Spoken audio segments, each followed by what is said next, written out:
Hay que insistir un poco en que Trump está entrampado. We need to emphasize that Trump is trapped. This military operation costs him $50 million daily.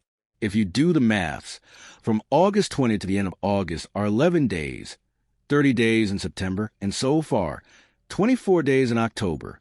We are talking about nearly 70 days, roughly 1.6 billion.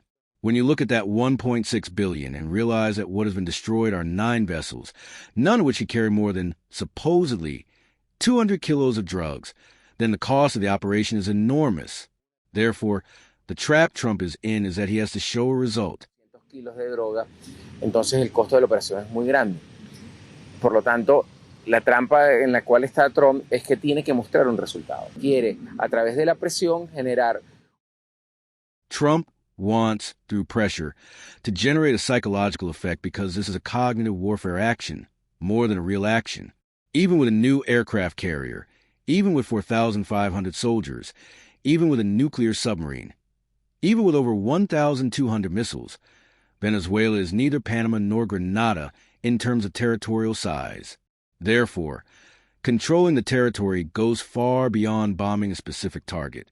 He could attempt an operation similar to the one against Iran, but we know the outcome.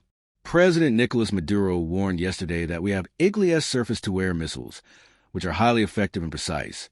So any type of bombing the United States attempts, either aerial or remote, could be absolutely counterproductive. Bombardeo que intenta Estados Unidos en forma aérea o un ataque a distancia puede ser absolutamente contraproducente. Desplazamiento. This deployment, I repeat, for 1,500 soldiers, 1,200 missiles, 9 aircraft carriers, a nuclear submarine, is not enough to control the territory. Therefore, it is a psychological warfare effect seeking, in some way, either a statement by internal actors who are still being supported, attempting a violent solution, or try to bring Venezuela to the negotiation table in a disadvantaged position.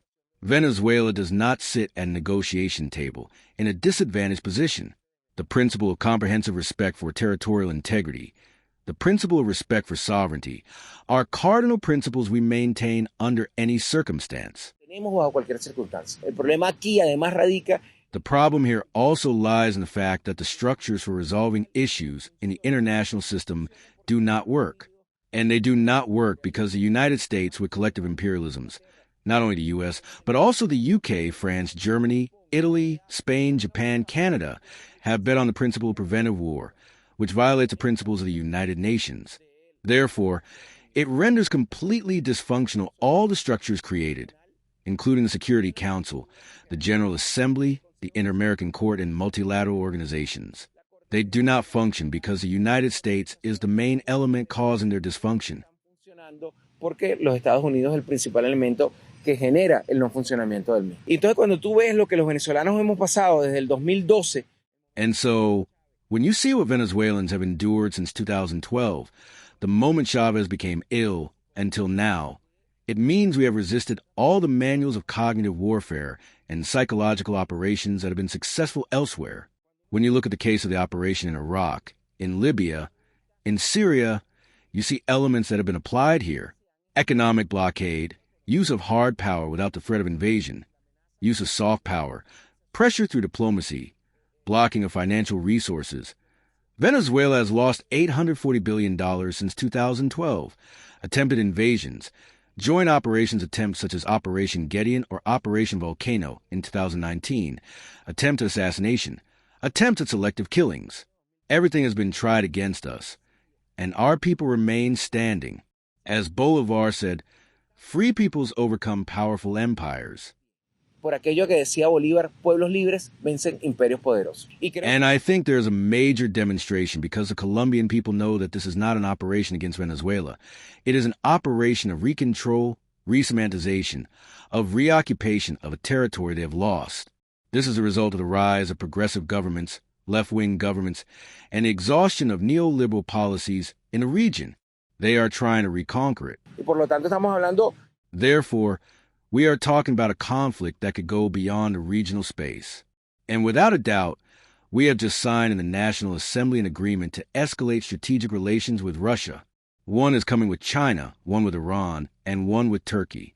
So, In this scenario of exhausted empires, if the United States, in my view, dares to show aggression against Venezuela, this could be the beginning of the definitive end, just as has happened with other empires in human history. In the end, it is a matter of geopolitical negotiation. Trump is used to applying the logic of action from politics, coming from real estate. He implements threats, coercion, and pressure. Venezuela does not yield to pressure. If they want to negotiate with Venezuela, and we are willing to do so, it is under the principle of respect for the peaceful resolution of conflicts, under the principle of diplomacy for peace. These are our conditions.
$25 crore गरीब गरीबी को परास्त करके बाहर निकले।